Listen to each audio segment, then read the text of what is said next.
దశాబ్దాలుగా నదులని, చిన్న చిన్న చెరువు కుంటల్ని ఆక్రమించి నిర్మాణాలు చేసిన వాళ్ళని కూల్చగొట్టడం గాని, అది చేసేది హైడ్రా గావచ్చు, లేకపోతే ఇంకే సంస్థ అయినా గావచ్చు, జీహెచ్ఎంసీ పరిధిలో కాంగ్రెస్ ప్రభుత్వ తెలంగాణ పరిధిలో జరుగుతున్న దాంట్లో 100% సపోర్ట్ నాది. అసలు అందులో ఎటువంటి క్వెషన్ లేదు. ఎందుకంటే అక్రమ నిర్మాణాలు ఖచ్చితంగా కూల్చి తీరాల్సిందే. అయితే ప్రొవైడెడ్ దానికొక పద్ధతి, విధానం, వ్యవహారం ఏడుస్తాయి.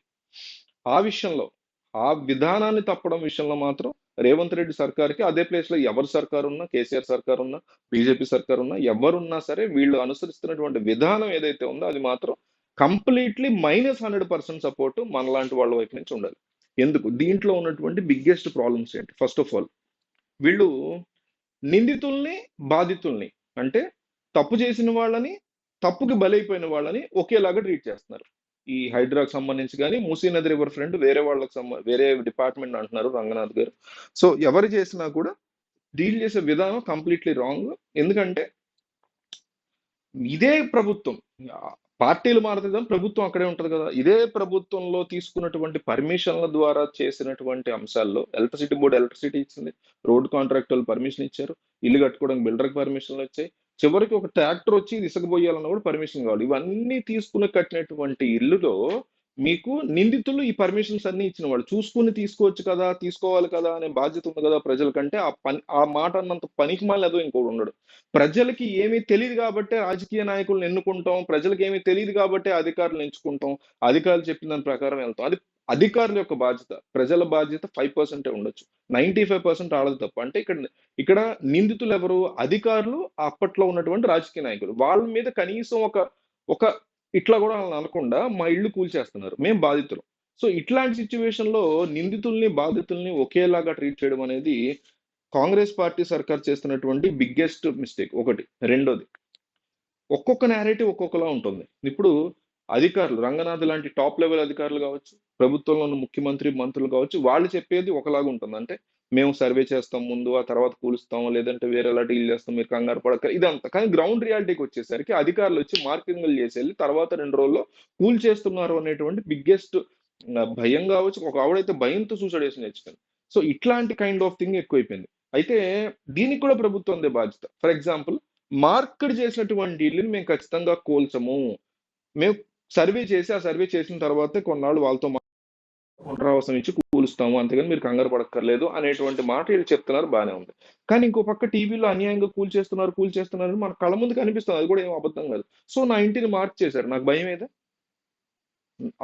వాళ్ళ పరిస్థితి నాకు కూడా పడదేమో అని భయం ఏదో. సో గ్రౌండ్ లెవెల్లోకి వచ్చి కమ్యూనికేషన్ చేయకుండా ప్రెస్ మీట్లు పెట్టి చెప్పడం వల్ల గ్రౌండ్ లెవెల్లో ఉండేటువంటి అధికారుల నేరేటివ్ వేరేలాగా, టాప్ లెవెల్లో ఉండే అధికారులు లేదా మినిస్టర్ల నేరేటివ్ వేరేలాగా ఉండడం అనేది సెకండ్ బిగ్గెస్ట్ ప్రాబ్లం వీళ్ళు చేసేటువంటి ఈ ఈ కార్యక్రమంలో ఇంకొక పనికిమాలినటువంటి చర్య అనమాట అదంతా. సో ప్రతిపక్షాలను తప్పుపట్టడం అంటే నిజానికి గవర్నమెంట్ ఈ నేరేటివ్స్ డిఫరెంట్ గా ఉన్నాయి కదా, ఈ నేరేటివ్స్ ని వీళ్ళు కలుపుకుని కమ్యూనికేట్ చేసుకెళ్ళటం కాకుండా ప్రతిపక్షాలను తప్పడు. ప్రతిపక్షంలో మీ కాంగ్రెస్ ఉండనివ్వండి, బీజేపీ ఉండనివ్వండి, బీఆర్ఎస్ ఉన్నప్పుడు, బీఆర్ఎస్ ప్రభుత్వంలో ఉన్నప్పుడు కాంగ్రెస్ అనేక పోరాటాలు చేసింది. అప్పుడు మనం కూడా కాంగ్రెస్ కి సపోర్ట్ చేసాం. ఇప్పుడు బీఆర్ఎస్ కి, బీజేపీకి సపోర్ట్ చేయాలి. ఎందుకంటే ప్రజల ఇళ్లు కూల్చేస్తున్నటువంటి కాంగ్రెస్ సర్కార్ని ఇంకా నెత్తిన ఎట్లా పెట్టుకుంటారు బుద్ధున్నోడు ఎవడైనా? అప్పుడు వాళ్ళు ప్రతిపక్షం కాబట్టి అని. అధికారంలో ఎవరున్నా సరే వాళ్ళు తప్పు చేసినప్పుడు క్వశ్చన్ చేయడమే, ప్రతిపక్షంలో ఎవరున్నా సరే వాళ్ళు తప్పు చేసినప్పుడు క్వశ్చన్ చేయడమే. ప్రతిపక్షంలో ఉన్న వాళ్ళు అధికారంలో చేసే తప్పుల్ని ఎత్తి చూపిస్తున్నప్పుడు డెఫినెట్లీ వాళ్ళకి సపోర్ట్ గానే ఉంటారు ప్రజలు. ఎందుకంటే రాజకీయంగా దాని వాళ్ళు క్యాష్ చేసుకోవాలి. రేపు పొద్దున వచ్చిన వాళ్ళు ఏం చేస్తారో, వాళ్ళు ఉన్నప్పుడు చేసిన పెంటలు చాలా ఉన్నాయి.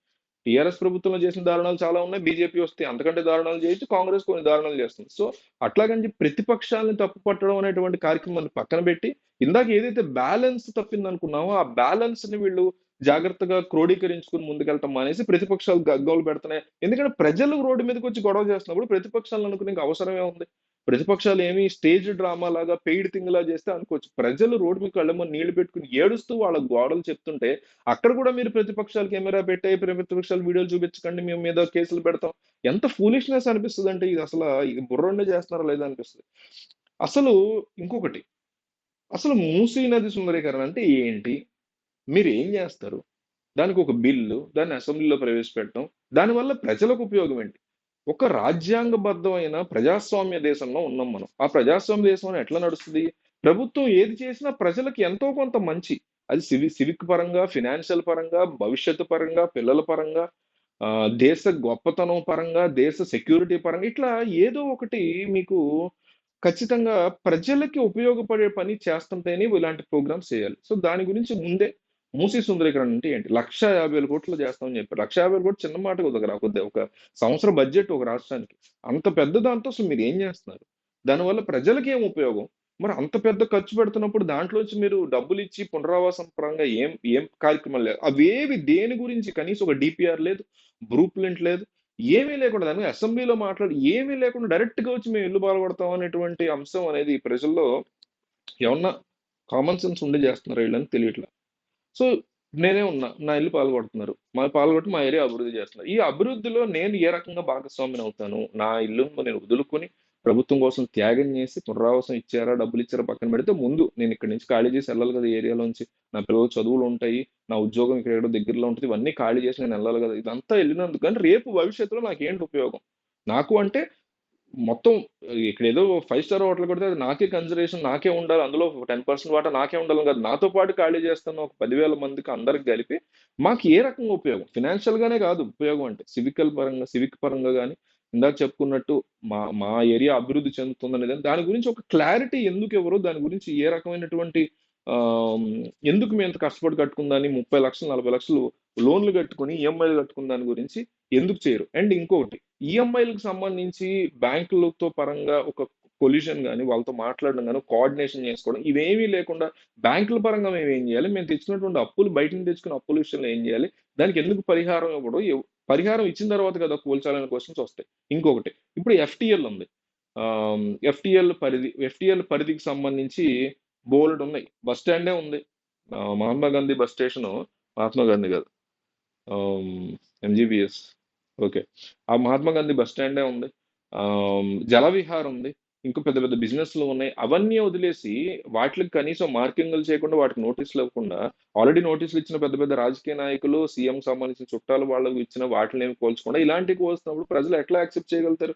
వాళ్ళ నుంచి ఆ రకమైన కోపం రాదు. వర్షాలు పడినప్పుడు భారీ వర్షాలు ఫ్లడ్డింగ్ థింగ్ వల్ల అవుతదంటారు. డెఫినైట్‌లీ అవుతది. దానివల్ల కూడా ఖాళీ చేయాల్సిందే క్వెషన్ లేదు. కానీ ఫ్లడ్డింగ్‌కి సంబంధించి ఒక మ్యాపింగ్ కూడా లేదు. ఫ్లడ్ ఎక్కడి వరకు వస్తది? గతంలో ఎంత వరకు వచ్చింది? దానివల్ల జరిగిన ఇబ్బందులేంటి? దాని మీద ఏ రకమైనటువంటి ఇష్యూ లేదు. ముఖ్యంగా ప్రజాస్వామ్య దేశంలో ప్రతి దాంట్లో ప్రజల్ని భాగస్వాముల్ని జేయాలి. ఒక ఏరియాలో ఒక 10 ఇళ్ళు, 20 ఇళ్ళు, 30 ఇళ్ళు కూల్చాలి. పోనీ 300 ఇళ్ళు కూల్చాలి. ఆ 300 ఇళ్ళకి కలిపి ఎంతమందుంటారు? 300 ఇంటూ 4 యేసుకున్నా మీకు దాదాపు 1,200 మందుంటారు. ఆ 1,200 మందిని కూర్చోబెట్టి, నాయనా ఇది పరిస్థితి ఇట్లా ఉంది అనేటువంటి ప్రజల్ని భాగస్వాములు చేసేటువంటి ఒక చిన్న మీటింగ్ గాని, ఒక థింగ్‌గా ఒక ప్రెస్ మీట్ పెట్టి వదిలేస్తే ఎట్లా? మీకు ఇందాకే చెప్పా. నేరేటివ్ గ్రౌండ్‌లో ఒకలా ఉంది. పైన ఉండేటువంటి వాళ్ళకి ఒకలా ఉంది. గ్రౌండ్ ఉండే వాళ్ళకి హైడ్రా అనేది కొత్త లేకపోతే ఇంకో కూల్చుడు కార్యక్రమాలు కొత్త. ఆళ్ళెళ్లి కూల్చడమే మన పని అనుకుని అధికారులు అది చేసుకుంటున్నారు. ఆళ్ళకంత బుర్ర ఎక్కడుంటది? సో, దాన్ని ఎట్లా మనం ఒక కౌన్సెలింగ్ సెషన్స్ ఎట్లా ఇవ్వాలి? ఆ 1,200 మందినో, ఒక్కొక్క 100 మందినో, 100 మందిని కూర్చోబెట్టి వాళ్ళని ఎట్లా కన్విన్స్ చేయాలి? ఇలాంటివన్నీ వదిలేసి ప్రజల్ని భాగస్వామ్యం చేసుకుంటేనే అదొక ప్రజాస్వామ్య ప్రభుత్వం అవుతది. ప్రజాస్వామ్య దేశం అవుతది. నేను ఒక నిర్ణయం తీసుకున్నాను. నా ప్రజలందరూ యాక్సెప్ట్ చేయాలి అనేది ఒక కర్కశమైనటువంటి ఒక నియంతృత్వం కిందకే వస్తది. సో, అట్లా వదిలేసి వీళ్ళు కూర్చోపెట్టి అందరిని మాట్లాడడానికి వీళ్ళకున్నటువంటి ప్రాబ్లమ్ ఏంటి? మీకు ఏ రకమైనటువంటి మేలు చేస్తాం? ప్రజల యొక్క పార్టిసిపేషన్ ఏంటి? పౌరులందరూ కూర్చోపెట్టి వాళ్ళకొచ్చే క్వెషన్స్ ఏంటి? వాటిని ఆన్సర్ ఒక బాధ్యతాయుతమైన పౌరుల్ని ఇన్వాల్వ్ చేసేటువంటి ప్రజాస్వామ్యపు పోకడల్ని, ప్రజాస్వామ్యమైనటువంటి అంశాల్ని ఎత్తుకోలేకపోతే ఎందుకు? ఏ రకంగా మిమ్మల్ని మేము ఎంచుకున్నట్టు? అండ్ పునరావాసానికి సంబంధించినటువంటి ప్రణాళిక అసలు ఏమీ లేదు. డబుల్ బెడ్‌రూమ్ ఇల్లిస్తే ఎక్కడో జరిగితే దానికి ఒక 20 కిలోమీటర్లు, 30 కిలోమీటర్ల అవతల హైదరాబాద్ ఎంత పెద్ద మహానగరం. ఆ చివర ఎక్కడో డబుల్ బెడ్‌రూమ్ ఇల్లిస్తే దాన్ని అసలు ఇక్కడ పిల్లలు స్కూల్లుంటాయి. పిల్లలకి అకాడమిక్ ఇయర్స్ ఉంటాయి. ఉద్యోగాలుంటాయి. ఇక్కడిక్కడే పని చేసుకున్నోళ్ళుంటారు. చిన్న చిన్న జీతగాళ్ళుంటారు. అక్కడి నుంచి ఇక్కడికి ఎట్లా వస్తారాళ్ళు? అక్కడంతా కూడా డెవలప్ అవ్వకుండా అక్కడ ఒక సివిక్ సొసైటీ ఆల్రెడీ డెవలప్ అయ్యుంటే పోనీ అక్కడికెళ్ళటానికన్నా ఇంట్రెస్ట్ చూపిస్తారు ఒకటి. రెండోది 30, 40 లక్షలు పెట్టుకొని అబోవ్ మిడిల్ క్లాస్ వాళ్ళు కట్టుకుంటే వాళ్ళది కూడా కూల్చేస్తున్నప్పుడు, వాళ్ళకి ఇవ్వాల్సిన పునరావాసం గాదు. వాళ్ళ కాంపెన్సేషన్ పే చేయాలి. ఆల్రెడీ మార్కెట్ ప్రైస్ ఎంతుంది? అవసరమైతే దానికి 2 రెట్లు ఎక్కువ ఇస్తాం అనేసి. ఎందుకంటే ప్రభుత్వానికి ఇక్కడ అవసరం. ప్రభుత్వం చేసినటువంటి తప్పుల వల్ల వాళ్ళు ఇల్లు కట్టుకున్నారు తప్ప, ఆళ్ళు కబ్జా చేసుకొని కట్టుకున్నది గాదు. ఇవన్నీ కూడా ఒక రౌడీలని డీల్ చేసినట్టు వాళ్ళని ఎలాగో డీల్ చేయలేరు. రౌడీలని మన మీద పడి దోచుకు తినేటువంటి వాళ్ళని వీళ్ళు ఎలాగో డీల్ చేయలేరు గానీ, మనలాంటి వాళ్ళ మీద కాస్త middle class, below middle class, above middle class, poor వీళ్ళ మీద ఈ రకమైనటువంటి కాంపెన్సేషన్ అనే పేరే ఎత్తకుండా, అది కూడా ముందు పే చేసి ఆ తర్వాత ఖాళీ చేయమంటే బంగారంలాగా ఆళ్ళు కూడా ఖాళీ చేస్తారు అకౌంట్‌లో డబ్బులు పడితే. మీరు ముందు ఖాళీ చేయండి, మీ ఇల్లు పగలగొట్టి మేము తర్వాత చేస్తాం కాంపెన్సేషన్ అంటే అసలు ఏ రకమైనటువంటి అంగీకారాన్ని తెలపగలిగేటువంటి కాన్సెప్ట్ అది నాకు అర్థం కావట్ల. సో, డబుల్ బెడ్‌రూమ్ ఇప్పుడు 1994లో ఒక అపార్ట్మెంట్ కట్టుకున్నారు ఒకళ్ళు. ఆ అపార్ట్మెంట్ ఖాళీ చేయాల్సొచ్చింది. దాని వాల్యూ ఎంతుంటది ఇన్నాళ్ళ తర్వాత? తక్కువో, ఎక్కువో, పెరుగో, తగ్గో ఏదో ఉంటది గదా! ఆ కాంపెన్సేషన్ మార్కెట్ ప్రకారం ఎంతుందో, దాని ప్రకారం వాళ్ళకి ఎంతిస్తున్నాం, ఇవేమీ లేకుండా బ్లైండ్‌గా ఖాళీ చేయాలనేటువంటి ప్రెషర్ పెట్టడం, ఇవన్నీ కూడా ప్రభుత్వానికి, కాంగ్రెస్ ప్రభుత్వానికి, రేవంత్ రెడ్డి ప్రభుత్వానికి మనలాంటి సామాన్యుల వైపు నుంచి వస్తున్నటువంటి ప్రశ్నలు. వీటికి ఎవరైనా సమాధానం చెప్పగలరా? ఎందుకు ఒక ప్రజాస్వామ్య దేశంలో పౌరులని ఇన్వాల్వ్ చేసి, ప్రజల్ని ఇన్వాల్వ్ చేసి హన్ ఒక 100 డెమాలిషన్స్ జరిగి ఉంటే, అందులో 75% ఆఫ్ ది డెమాలిషన్స్ ఇదే రకంగా జరుగుతున్నాయనేది మనకు స్పష్టం అవుతుంది.